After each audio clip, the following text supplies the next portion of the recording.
Are kindness and compassion the most important things? This noblewoman answers, no, it's discipline, and that for commoners who fail to uphold such discipline, Alicia Williams would never accept. Alicia was the villainess in this girl's favorite otome game.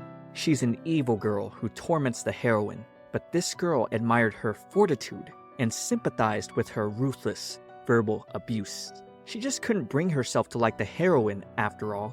The Magic Academy is for nobles only, but they made an exception for her, even though she's a commoner. She's a goody two-shoes who's always spouting lip service. She uses her innocent, angelic smile to toy with the prince's emotions. This girl's friends all say they'd want to be the heroine, so everyone would love them. But personally, if she were reborn, she'd much rather be the villainess. And waking up, she now just remembered having those thoughts. Right now, she's the 7-year-old Alicia, the eldest daughter of the high-ranking Williams family. Her kind brothers are the conquerable routes in the game. Up until yesterday, she didn't even question it. But this is definitely the world of that game. Her eyes sparkled, realizing she's reincarnated as the villainess. She couldn't pass up on this opportunity. She wanted to work hard to become the greatest villainess who goes down in history. And man, my channel will be history if you don't like this video and subscribe. Okay, maybe I'm being dramatic, but here at my Shoujo Weekly, I've got plenty of villainous stories to share with you. You'll find romance, you'll find drama, you'll find the most charming of princes. I also stream on a weekly basis, where we talk about anime and explore interesting games with you. So please, hit that subscribe, or I might die. No isekai. Alicia ran down the halls past her mother and her maid with a lot of vigor. They were certainly surprised to see her up so early. But Alicia was saying farewell to the undisciplined child she's been these last 7 years. She can't waste time if she wants to be a villainess who goes down in history. The first step was learning the art of the sword from her brothers. They were just as surprised to see her awake this morning, and even more that she was asking for sword training. She told them she wanted to get stronger, but they didn't believe her. The stern brother, Henry, claimed her request was merely a whim, just like everything else she asked for. The playful brother, Alan, scoffed that this was her usual behavior. However, the kind, sweet brother, Albert, promised to teach her on the condition that she build up the strength to wield a sword. She needed to do 100 sit-ups and 50 push-ups per day. If she did that for a week, he promised to teach her, although the brothers were doubtful she could handle it. She told them not to make light of her, running off looking forward to next week. Her plan was to study magic right now, and do strength training in the evening before bed. In this world, only nobles possess the mana that enables the use of magic. There are several attributes, with the most basic being dark, fire, light, wind, and water. The nobles who excel in these top 5 attributes are known as the 5 great noble families. They serve the king directly and function as the pillars of the kingdom. The Williams family, which excels in dark magic, is one of them. But even if she was blessed with natural talent, she knew she couldn't master any magic without training. She scrambled all around the library, disappointed to not find even a single book on magic. She decided to start with a book on plants, since she needed to broaden her knowledge with more than just magic anyways. She learned of herbs that brought down fevers, flowers that glow, and flying trees. But oh man, she was so engrossed in her readings that didn't exist in her previous world, she lost track of time. She was content, hardly believing she read all of these in one day. It seems Alicia's body had a natural talent in academics. However, as she barely stretched over 50 push-ups, shaking all the way, she would learn this same body was physically untalented. She'd continue to push though for the sake of her ambition. After resting, she'd find that the next day she could accomplish the push-ups and sit-ups with no problem. Her next plan was breakfast, then back to the library. She read at a breakneck pace, pushed her sit-ups to now 200, push-ups to now 300. So after 7 days of reading and training, she made a phenomenal amount of progress. Now able to do 500 sit-ups and 300 push-ups. Surely her big brother Albert should have no reason to complain. However, seeing Alicia's pleasant mood shocked all the men in her family. Her father, Arnold, asked what's come over her lately, especially since she's been waking up early. She smiled, assuring him nothing's come over her. She knew she was definitely giving off the vibe that she's plotting something, and so joyous over the fact she was like a real villain. Well, it's not like they'd believe her if she told them she recalled living a previous life. The mother then brought up how Albert was going to be out today. Turns out Paul would be taking the boys on a tour of the Magic Academy because 3 years from now, Albert would be 15 and enrolling, which also meant Alicia's sword training would have to wait until he came home. Finishing her reading, the bell rang for the time her brothers should have returned. Scurrying to find them, she noticed they were hanging out with all the conquerable routes in the game. There was the red-haired Eric of the Hudson family that specialized in fire magic, Finn of the Smith family, which held particular talent in light magic, Gale of the Evans family, which possessed mastery in wind magic, Curtis of the Kenwood family, who could use green magic. He wasn't from any of the 5 great noble families. And most important, the king's only son, Prince Duke Seeker. He uses water magic and ends up with the heroine in the game's good ending, and was also the one Alicia was most into. But she was going to leave the romance to the heroine. She needed an early start at making an impression as a villainess. When she ran up, Albert greeted her, then introduced her to his friends, who all thought she was so cute. Her heart was melting internally from their above-average looks. But this was a crucial moment. The world's greatest villainess can't be seen as a child with no manners, so she gracefully curtsied to introduce herself. The boys were impressed as she wasn't quite like the brothers had made her seem. They felt she was really well put together. Duke was not so captivated though, simply turning to the Williams brothers, who said they would show off their sword skills. That's when Alicia reminded them they promised to teach her starting today. She assured them she kept her strength training promise, and Albert said, all right, but you could tell none of them believed her. He took a sparring position with Alan, making Alicia pout. She quickly grabbed Albert's sword, kicked the tree to force a fruit to drop, and then easily sliced it in half, now telling her brothers to not make light of her. This actually got Duke's attention, and with Albert now accepting her seriousness, she was sparkling with gratefulness, and then ran off to go change. Duke then picked up the split apple to observe it, and smiled. A year after her brothers started teaching her how to use a sword, she's still just doing practice swings every day. The brothers told her training is useless if she couldn't hold a sword for several hours at a time. If she wasn't trying to become the world's greatest villainess, she'd be sick of this by now. And over the past year, Prince Duke has been visiting their house frequently. She wasn't sure why, but enjoyed seeing her eye candy around all the time. With her approaching, the prince asked if she was done for the day, learning she was just on a break. This was the first time he's spoken to her. He then asked why she worked so hard to learn swordsmanship, to which she almost answered to become a villainess, but stopped herself to say she wanted a villainously powerful grip. He laughed nervously, responding he'd look forward to it. Then patting her head, she became flustered. Albert then came by, making Duke pull away and apologize for interrupting Alicia's training. With her heading back, Albert questioned the prince on why he'd been coming so frequently. He thought it was for books at first, but now wonders if Duke had taken interest in his little sister, who was totally enamored with him. Elsewhere, King Luke was meeting with the rest of the leaders of the 5 great noble families. The village of Loana was apparently suffering from degraded living conditions year after year, but if they sent aid too hastily, the people would be displeased. They thought to turn their efforts away from it and instead focus on finding the Golden Rose, since their kingdom needed hope. Taking a break, all of the fathers discussed how their boys wanted to invite Alicia over to their houses, citing her polite demeanor. Arnold told them she used to be much more selfish. About a year ago, she suddenly started spending much of her time in the library. He couldn't wrap his head around why. Alicia found herself arriving from an invite to Finn's estate, heading out to the guest room with Finn for tea. Her brothers were alerted the king would be visiting here today. Inside the guest room sat the rest of the conquerable cast. She wondered what they were doing here. Moving inside, she noticed a map. At the end of the game, Alicia was exiled to a foreign country. Could it be that they were already approaching that ending? She felt things were moving faster than they were supposed to. Then, King Luke made his entrance and everyone gave their respectful bows. With Alicia displaying her usual curtsy, the king had her raise her head because he came to speak with her specifically. Much to her surprise, he quickly got to the point, asking how she felt about the position their kingdom of Dirkus was in. She was distraught, not understanding the point of his question. Why talk politics with an 8-year-old?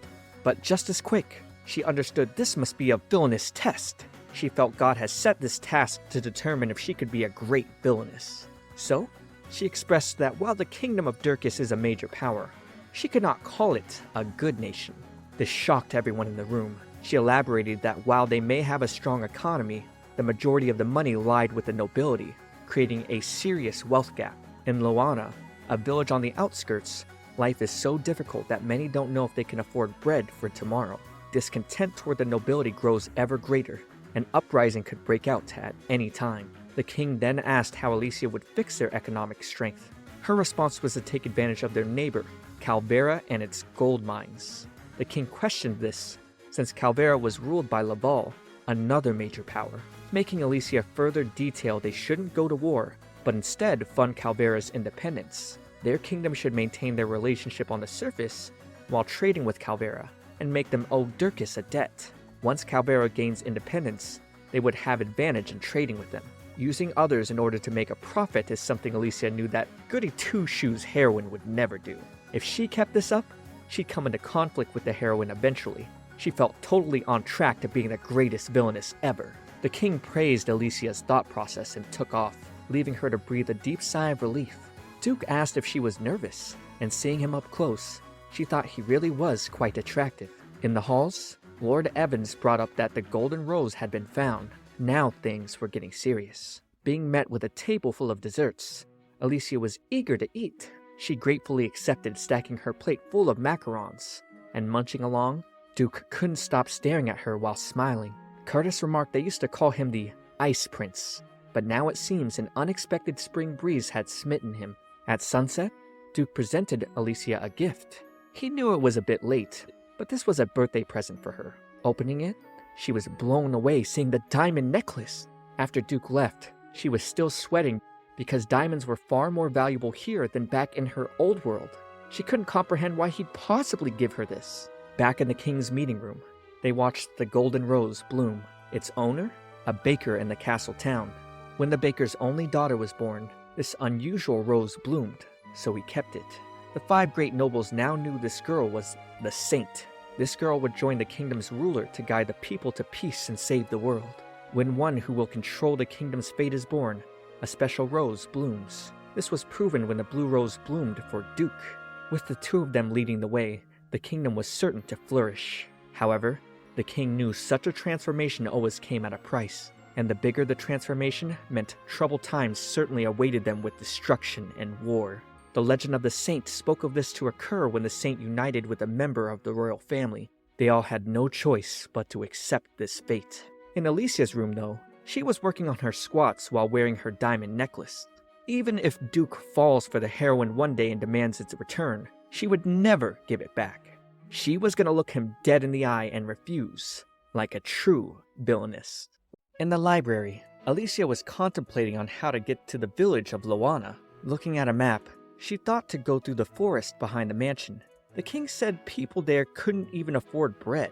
However, that was just all knowledge found in a book. She felt a true villainess should go and see for herself. The only problem is that there's no way she'd get permission from her father, which means she'd just have to sneak out. Wandering through the forest, she screamed at the slightest screeches from some crows. She had to remind herself that as a villainess, she couldn't let a simple forest at night frighten her. Loana used to be enclosed by a magical barrier meant to keep heinous criminals from getting out. But since she has magic, maybe she'd be able to pass through it. And inside, she saw the tattered village and it smelled horrid. There were homeless here as well, just sleeping on the ground. Alicia had no idea it was this bad. Hearing footsteps, she quickly turned off her lantern knowing if the villagers found out she was a noble, they'd kill her. Upon getting her shoulder grabbed, she pulled out her blade, but now saw the man named Will, who did not have eyes. He told her there was no need to be afraid, and advised her not to draw her sword. Carelessly flaunting something like that here would only draw attention. He could tell she was not from here, and inquired on her reason for entering, to which Alicia responded she needed to see the village with her own eyes. Leading her back to his place, he asked what she wanted to know. He gave his name and referred to Alicia as young noble lady, a big surprise for her since she hadn't even really conversated yet. Will explained that even though he was blind, there was still plenty he could ascertain. Sounds, for example. He could hear the slight difference in her footsteps between her left and right foot. Not being centrally balanced, he inferred she was carrying a sword. The rustling of her clothes told him she was a woman, and the scent about her is too clean to be found around here. The fact that she entered this village from the outside confirmed she was a noble who possessed magic. Back when he could see, he was surrounded by nobles all the time because he used to work at the castle. But one day, he spoke defiantly to someone far above his rank and earned their ire. He lost his sight and was banished to this village long ago. Alicia asked what he said to that noble, and we learned he said, "A tradition that's been upheld for a long time doesn't make it right today." It made perfect sense because why do we learn history? To make the present better. No matter how much we learn from books, it's meaningless if we don't use it for the future. Alicia gasped. She could hardly believe such a remarkable man was banished from the castle. She asked if he detested the nobility, and to some degree he did. But he knew the day would come when someone would understand what he did. With Will now wanting to know Alicia's story, she began telling him everything, even her dreams of becoming a villainess. He retained his calm expression while listening to her every word. Despite him telling her not to come back because it was dangerous here, she told him there was no point trying to stop her. Since she insisted, he recommended she only visit at night. She would continue to visit until a year passed. For the past 2 years, she's continued to read books, learn swordsmanship, and visit Grandpa Will periodically. The biggest change was when her brother turned 15. He entered the magical academy, where the game takes place. She was also certain Prince Duke must have met the heroine by now, and she couldn't wait for the day she would get to confront them as the Villainess. Wandering the halls, Eric asked her if she wanted to visit the town with him today. But hold on, her big brother Henry wasn't going to let the two of them go alone. Alicia was excited to see the town and spotted a particular shop that a friend of Eric's ran. Paul greeted them, welcoming everyone into his medicinal herb shop. His family specialized in green magic apparently. He himself was a happy-go-lucky, low-ranking noble. To Paul, plants were amazing. They had the power to cure illness and heal the soul. He was born into an environment that made it easy to learn about them. He wanted to use that to help people in some way, which is why he opened the store. He presented a Josiah, something Alicia was familiar with. 1 spoonful of Josiah infusion will bring down any fever instantly. Hearing how knowledgeable she was on the subject, Paul asked if she was into plants. So Alicia hit her villainous pose, saying, "That's just common knowledge. Anyone who doesn't know that just hasn't studied enough." Seeing everyone stare at her aura, she felt she had spoken like a true villainess. A villainess would never say something modest like, "I knew that because I've read lots of books." That's how a heroine would try to talk herself up. Paul just laughed, not taking it seriously. Perhaps she still needed to study up on how villainesses act. Paul complimented Alicia's cleverness and was now telling Eric he better not drag his feet because soon he'd have lots of love rivals. But man, Henry told Eric there's no way he'd let him have his sister. Returning back to where the rest of the conquerable cast was, Duke did not seem pleased Eric was spending alone time with Alicia. Curtis wanted his turn with her next, asking if there's anything she wanted to do. And there was. She wanted to take the swordsmanship test, making Eric nervous, while Albert expressed disagreement. However, Alicia wanted to see where her training has brought her, even though her father and brothers insisted it was out of the question. Albert was sweating, but told her she was still only 10 and a girl. She continued to challenge this, because all her brothers had taken it at her age, and there were no rules against females. Still though, he kept telling her no and yelled at her that was enough. Realizing he lost his cool, he apologized, but reaching towards Alicia, she slapped his hand away. She didn't agree and wasn't backing down. She then left, storming out of the room. Albert was saddened. While walking the halls, Alicia was satisfied with her villainous reaction. The next day, she overheard Albert and her father talk about not telling her the reason why they won't let her take the test. So she quickly barged in, demanding they tell her and to stop treating her like a child. Arnold spoke in a sweet voice, reminding her she was a child, and he still wanted to be a father who worried for his beloved daughter. He promised to discuss the matter with her when she entered the Magic Academy at 15. That was enough to get her to accept and take off. Arnold knew he was just buying them time, but Alicia's swordsmanship already exceeded the capacity of a child. If he let her take the official test, she'd draw too much attention, good and bad. Albert reasoned that the 5 great noble families already knew the talents she possessed, given the economic plan she told the king a few years ago. He didn't believe they could keep her talents hidden much longer, but still, Their father wanted her to live as a normal child. In her room, Alicia was throwing a fit. She knew she was just a 10-year-old child, but if she wanted to be the greatest villainess ever, she didn't feel she could waste any time. She decided to go visit Grandpa Will, with the hopes of them chatting clearing her mind. This would be the first time she visited him during the day, and entering the village, she instantly found two men fighting. The daylight exposed the true face of Luana. Sneaking around some more, she watched a man kick a little boy over, and this shook her to the core. Hearing the men laugh at the idea the boy might be dead, she was distraught. Then Will pulled her aside, asking her why she came at this hour. Alicia tried to go towards the boy, but Will stopped her, telling Alicia there's nothing she could do being a child herself. They took the boy, Jill, back to Will's place. Will didn't believe Jill had the strength to pull through. This was not a rare occurrence in Luana either, as there were no good medicines here. We learned Will gathered children together and taught them writing and arithmetic. Jill was just an orphan, and even though he was only 6 years old, he apparently possessed an astonishing intelligence. Perhaps if he received a proper education, he could have grown to be a remarkable man. But even children born in this village-turned-penal colony are branded as criminals for their entire lives. Will hated that fact, but there's nothing they could do to change it. Alicia felt the weight of this suffering village. She wanted for nothing all her life. She had the best learning environment and a kind family. Just being born in different places created such disparity between her and commoners. Even living in blessed circumstances, she now understood she was sheltered just like any other little girl. She felt disgraceful. It's not that she wanted to help people. That's not something a villainess does. But she was sure the heroine would have saved Jill, and being unable to do something the heroine could do was humiliating. She didn't want to make excuses about being too young or too powerless. The next day, she met with Paul and asked him to share the Josiah with her. He could tell someone was sick and injured and offered her a baggie immediately. She just needed to dissolve it in water and have the injured drink it. While Alicia tried to pay him, he stopped her saying it was on the house. In return, he just wanted her to continue to be a patron of the shop.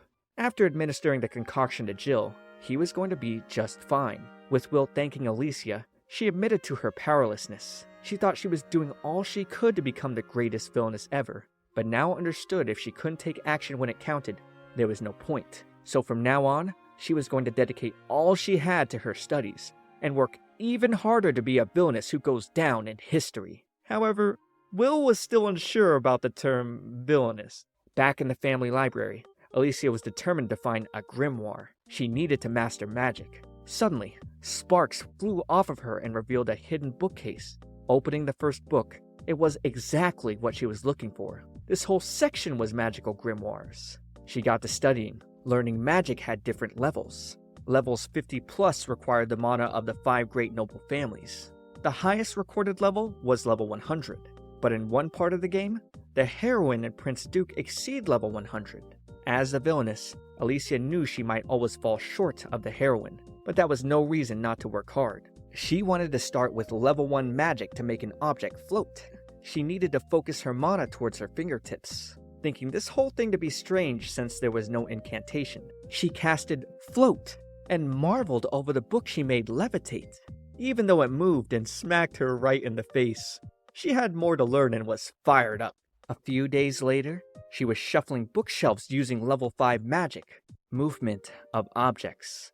She was excited over her mastery, but fell over since she hadn't slept much to train. Her body felt heavy, and she had a headache that wasn't going away. She thought maybe she was low on stamina. She thought maybe she needed to do more physical training. Then suddenly, she got called by her father, and turns out the king was coming to visit her. She was excited for her first villainous trial in 2 years. On the carriage ride there, Duke asked his father what this was all about, to which the king simply said he wanted to hear one of Alicia's stories again, since it had been so long. The king also knew Duke was accompanying him, thinking there was more to it. After exchanging greetings, Alicia was a little shaken on the inside, seeing the heads of the 5 great noble families were all in attendance. She wondered if maybe she was already so well known as a villainess. Getting right to the point, King Luke asked if Alicia loved this kingdom. She was at a loss as to what he was asking, so he rephrased it, now asking her opinion of the way the kingdom operates. Alicia thought about the right answer for a villainess to give. She remembered Jill lying injured and responded, "I despise the kingdom's systematic, preferential treatment of nobles," causing everyone besides the king to gasp. He wanted more clarity. She continued, saying she detested that merely claiming to be a noble places even the most incompetent individuals at the top. Joan Evans wondered if she was insulting them. However, the king did not care, wanting Alicia to go on. She smugly cleared up that she did not mean all nobles were incompetent, but knew that to be a noble, one only needed to possess mana. However, mana and political prowess were two very different things. A shame that no matter how talented a commoner was, they'd never be granted any opportunities. Just how much talent is going to waste in this magic-based class system. She told them this was so foolish, it gave her a headache. Joan was still getting pissed, telling her to watch her tongue. While Alicia wished he'd keep his voice down since she still had a headache, she was pleased with herself. The king then asked her one final question. Did she understand that what she said applied to her as well? Would she not mind being ousted from her place in the 5 great noble families? She confidently answered, of course she was aware, making the men gasp once again. She explained being born into her family was through good fortune alone, and that wanting to keep her status guaranteed at the expense of more talented individuals would be uncouth. The king was pleased, despite Alicia's unusual resolve. After the meeting, she was totally worn out and losing vision. She fell over, with Prince Duke there to catch her. He could feel she had a fever. Albert came by, offering to take her to her room, but no, Duke wanted to carry her himself. She woke up, still in a daze but with Duke near her bedside. He had her sit up, trying to give her medicine. She couldn't focus, only breathing, while Duke pleaded for her to take it. No use. He asked for forgiveness, as he gave her the medicine through a kiss? Oh my gosh, I can't believe they ended it like this. Subscribe for next week's episode. Also, watch this next video. It's me, ComfyTea. I'll see you all in the next one.